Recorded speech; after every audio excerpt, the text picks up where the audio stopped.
Hello and welcome, class, to Art Appreciation, aka Art 1053. I'm going to be your online professor, Professor Spencer Grant, and I have created this introductory PowerPoint to get you situated during this first week and hopefully answer some of the questions that you might have regarding the course. So, without further ado, let's take a look. So, a little bit about myself. My BFA and MFA are both in art history from the University of Oklahoma. I teach for Oklahoma City Community College and the University of Central Oklahoma. I actually don't do any consulting for OU athletics anymore, but it was fun while it lasted. I'm still a big OU sports fan. My area of study and interest when I was a student was Byzantine art, specifically Crusader art and its intersections. There's an icon over there on the right, Mother Mary. That was one of the few that I wrote about for my master's thesis. I don't have any children, but I do have one border collie named Kit. You can see him right there in the middle. He is my frequent work partner and work interrupter. So before I talk about pretty much anything else, I want to get this out of the way. Never attends are one of the most important things we do here at OCCC. Basically, if you do not complete your assignments within the first week, I will be forced to report you as never attended. This is a way that we make sure for virtual classes that you are quote-unquote attending or here and not just skimming financial aid money. So please, please, please do that.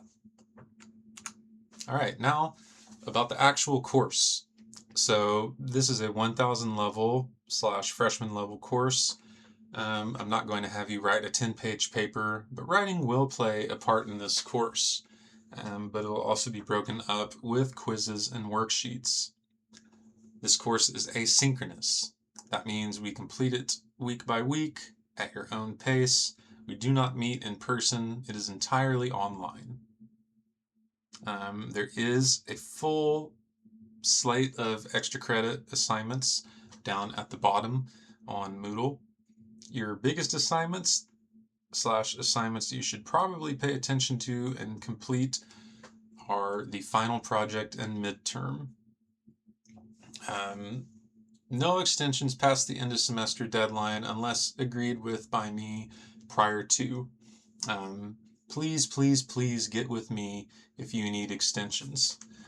We can definitely work with lots and lots of situations, but I need to be made aware of these situations decently in advance. If you come to me at the very, very, very, very end, we're probably not going to be able to get anything worked out.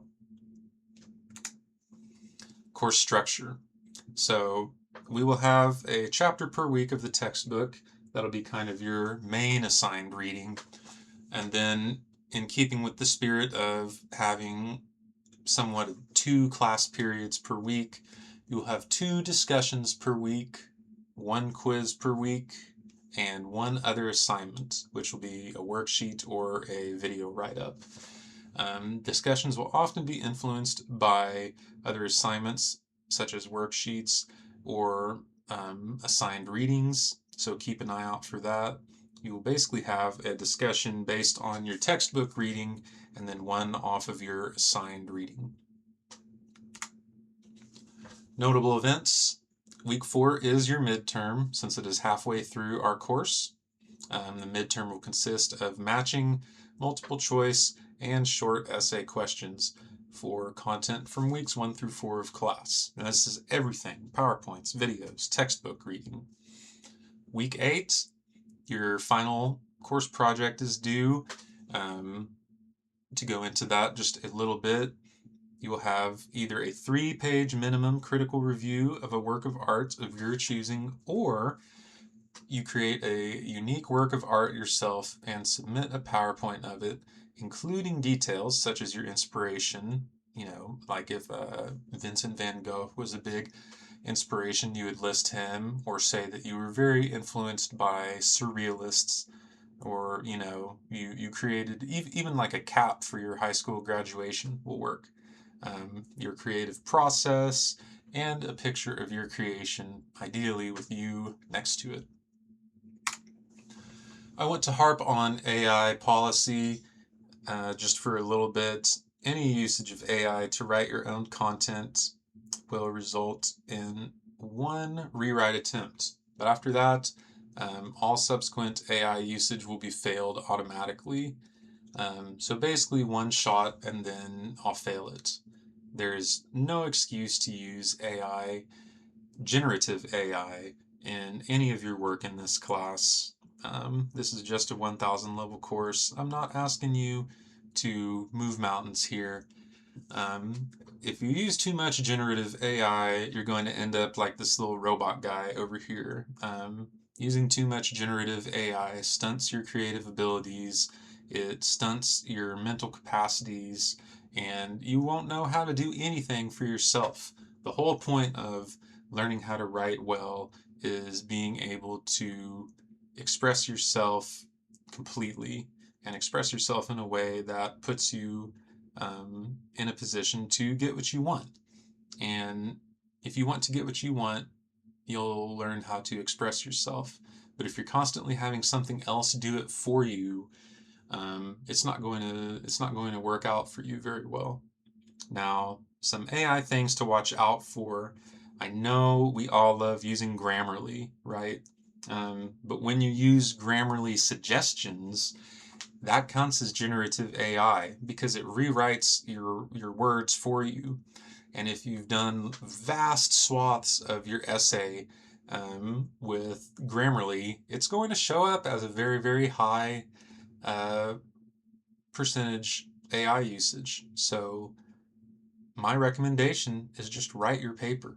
We have an on-campus writing center if you need lots of help. I have also worked as a writing tutor for over a decade, and I would be glad to have a Zoom meeting for you, with you, or whatever else, answer any questions you have about the writing process. I promise it's not that scary, and I promise that you will be better for it if you write it yourself. That looks to be it. So any further questions, comments, or concerns, please email me, and I hope you all have a great semester.